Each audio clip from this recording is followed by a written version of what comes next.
start with some opening remarks, and we will then kick it around for remarks from Dr. Mayer on a medical update, Dr. Hines on a medical update.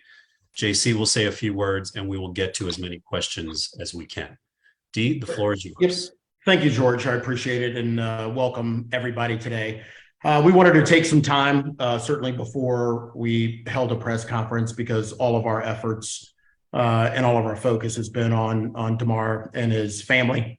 I made the trip down to Cincinnati on Tuesday, had an opportunity to meet his family and his wonderful team there. Before we get started, just a couple of things I wanted to say. This has been a tough week, and it's been a long week. It's been hard to certainly watch the game on Monday night.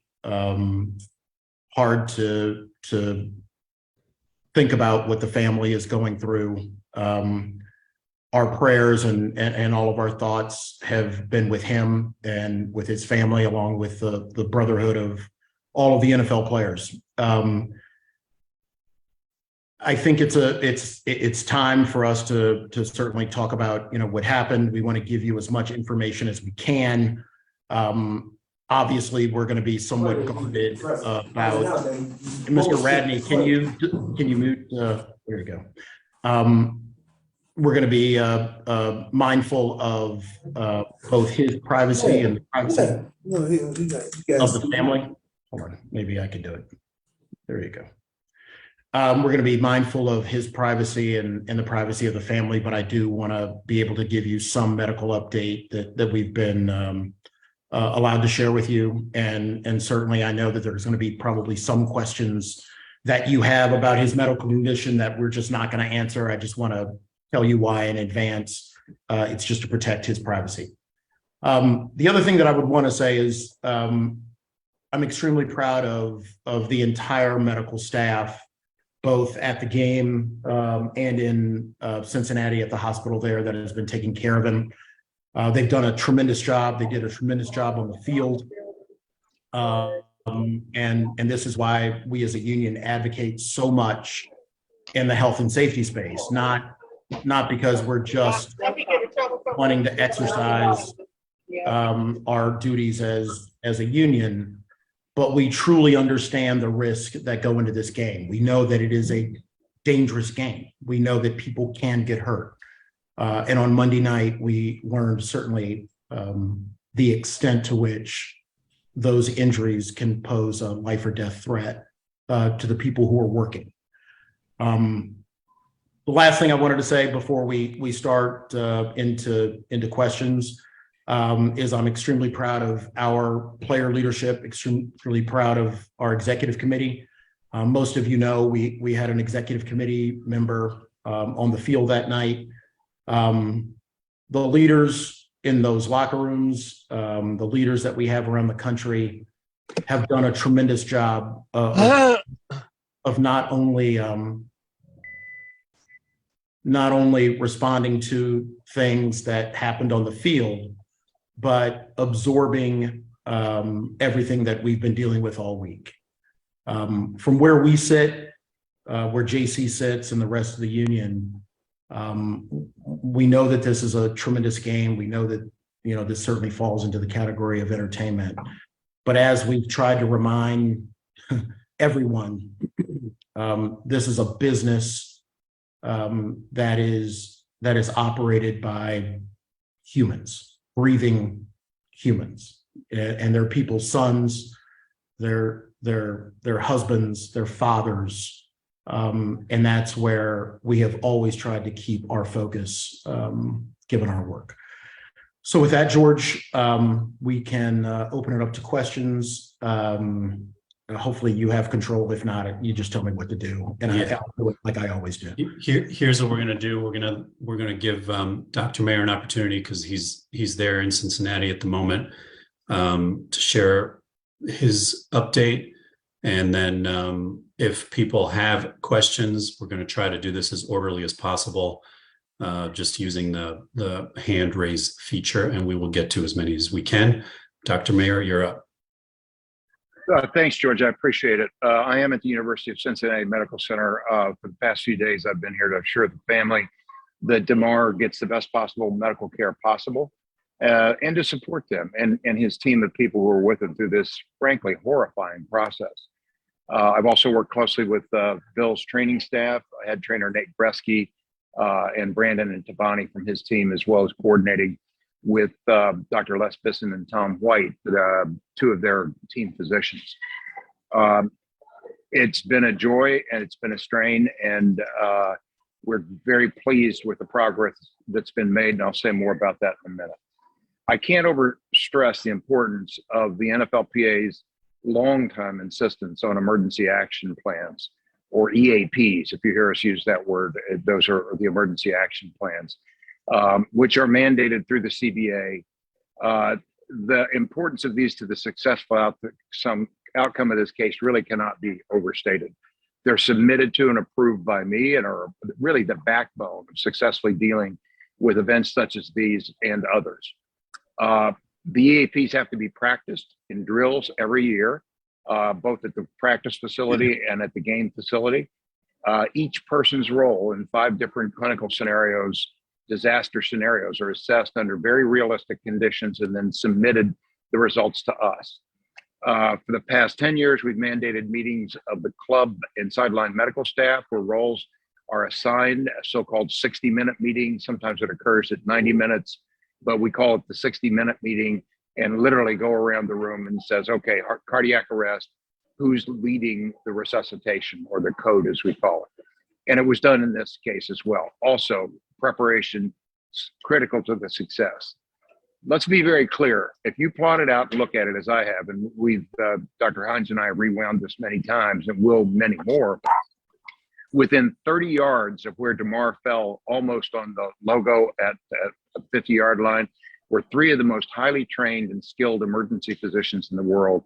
And emergency physicians, as you know, are the experts in patient resuscitation. Their names are Dr. Woods Curry. He was the airway management physician who ran the resuscitation. Dr. Jason McMullen, also an emergency physician, and Dr. Brett Betts.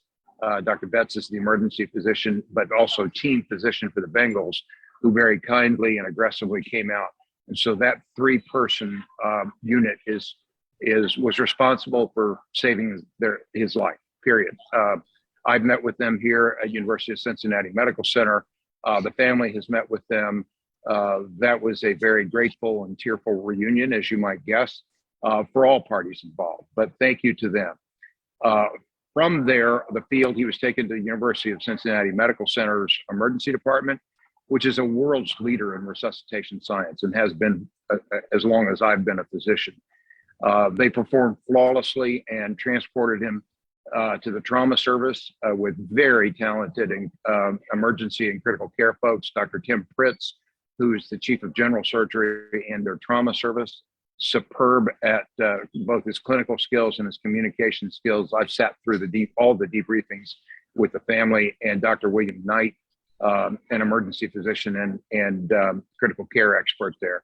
Their team was flawless, impeccable, not just on the clinical side, as I said, but the communication side, and the nursing staff, support staff, led by Shelley Gordon, who heads up that unit, took it from there. And folks, it just doesn't get any better than that.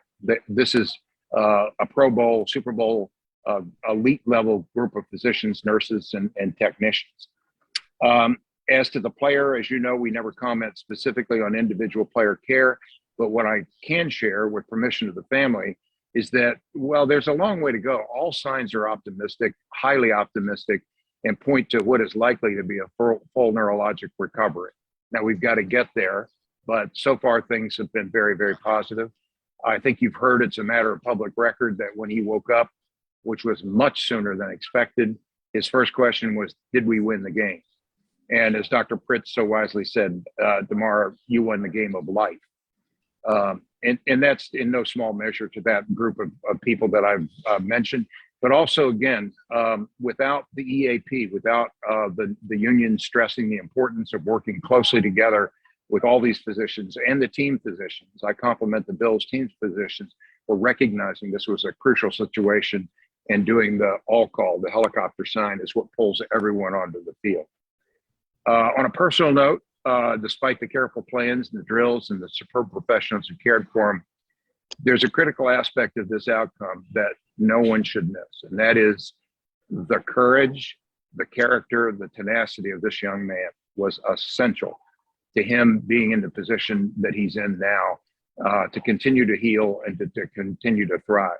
Because without that, we simply wouldn't be discussing this in the positive light it so richly deserves. And that comes in no small measure from his parents, Nina and Mario, who are simply great people. So I would say that Damar chose his parents very, very wisely. And as you know, we're all on Team Damar now, supporting him.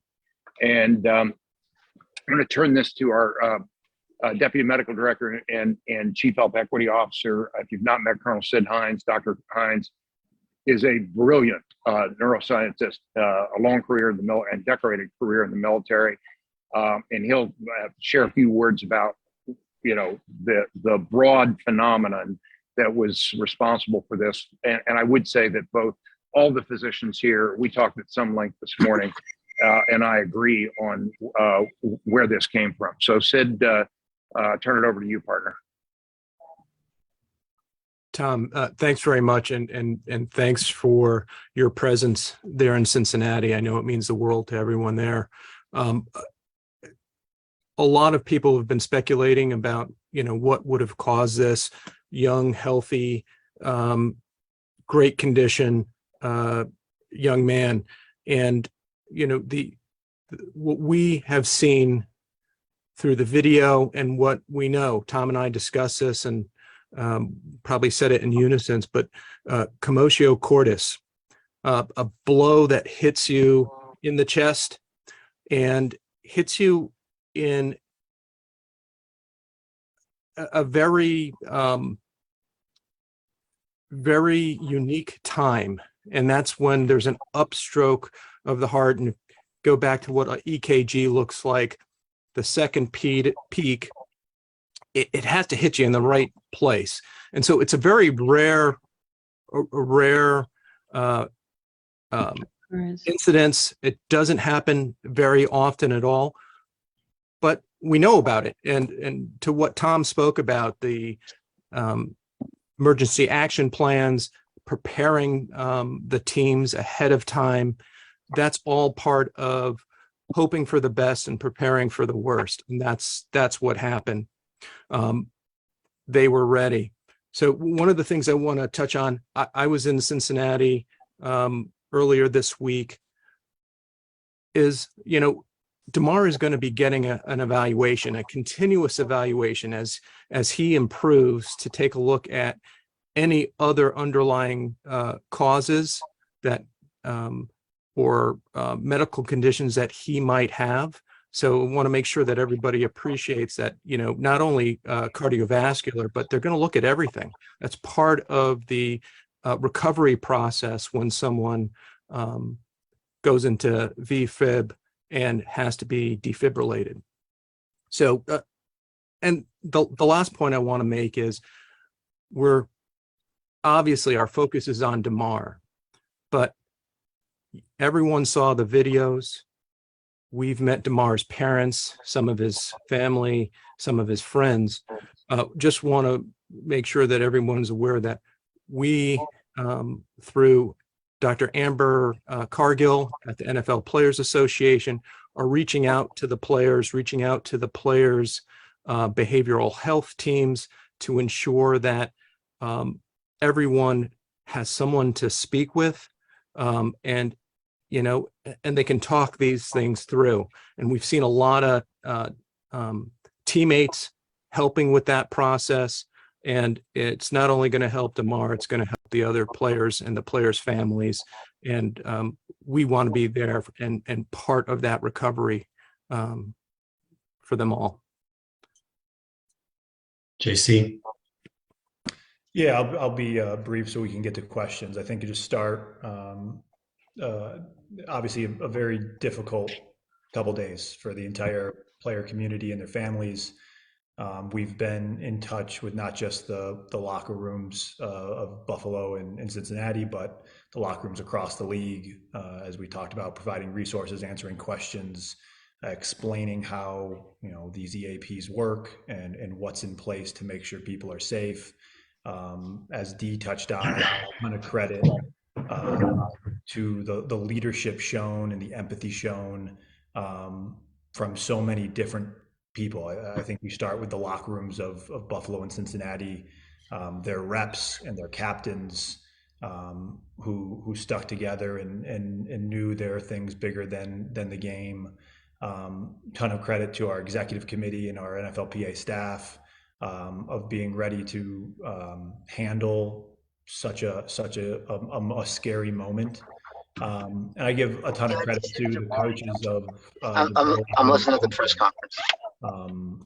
Who again had their players' best interest and safety at heart. So I think there was a ton of superstars that shined bright during this very scary incident.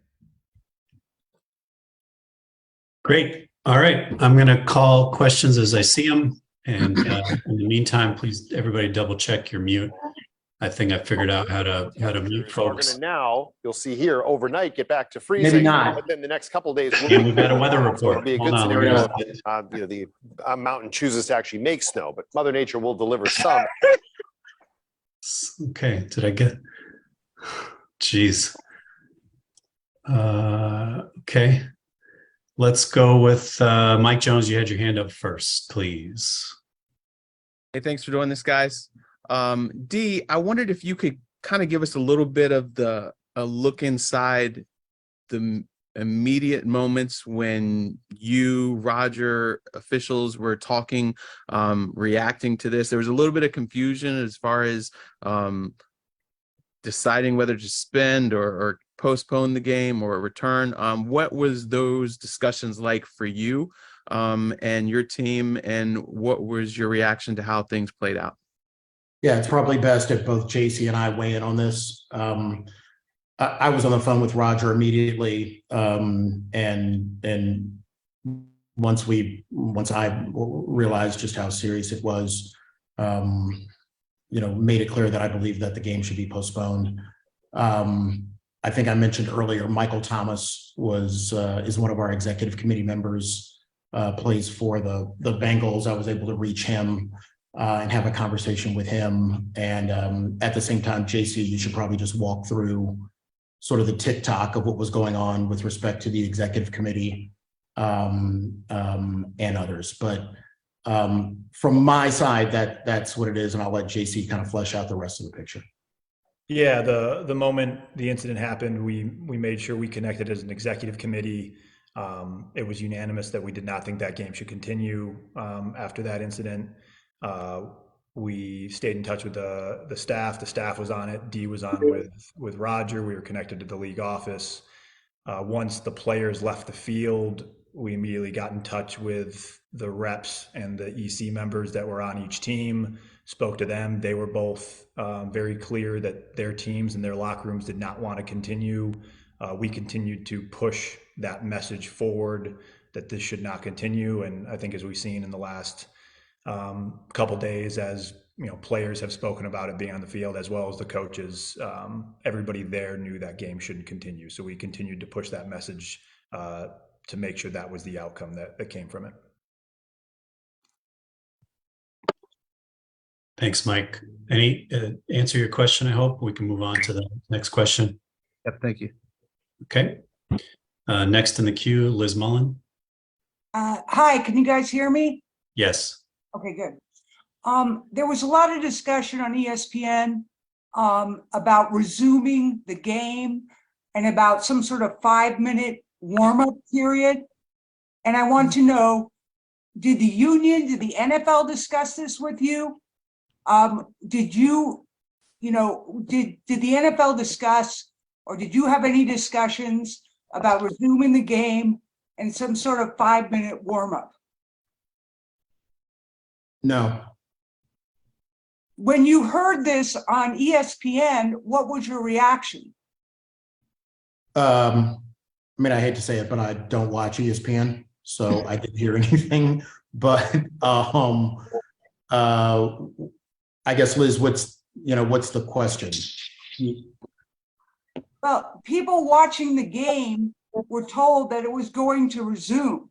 Oh, you meant There was talk of a 5-minute Oh, yeah. warm up, and then Yeah. there was talk that the NFL never said that, and somehow it got on ESPN.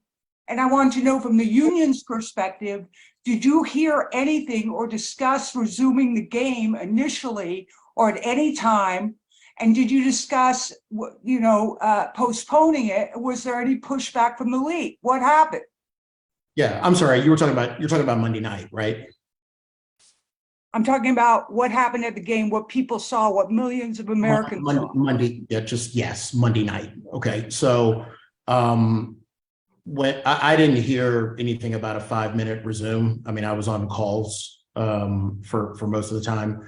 No one talked to me about a 5-minute, let's get ready to play. So I think that's the only way I can answer your question. Well, I guess my question is for JC, were the players at any time told that they were going to go back on the field and play the game? Well, I think, like I said, our stance from the moment the incident happened was that game shouldn't continue. We made that determination as a group, as players, as the player leadership, as a staff. The moment we saw, what was a very scary, disturbing sight. Obviously, that took a lot longer to be implemented, and the decision is, in the hands of the league. In the end, it took a good while before that decision was made. I think they have the answer to those questions on why it took so long for a decision that was pretty obvious to everybody else, why it took so long for it to happen. But the players, I think, had no interest in playing, and as the coaches talked about, I think whether it was Zach or Sean mentioned it, Sean said he didn't have any interest in coaching that game and needed to get to the hospital. So I don't think they were focused on playing either. So I'm not sure what was said on the field, but once they got to the locker rooms, they had no interest in going back on the field. Do the players communicate? Liz, I'm sorry. Thanks. Yeah, thank you. Sorry. Not my intention to be rude, but we are 30 minutes in and we've got a bunch of other folks in the queue. Thank you.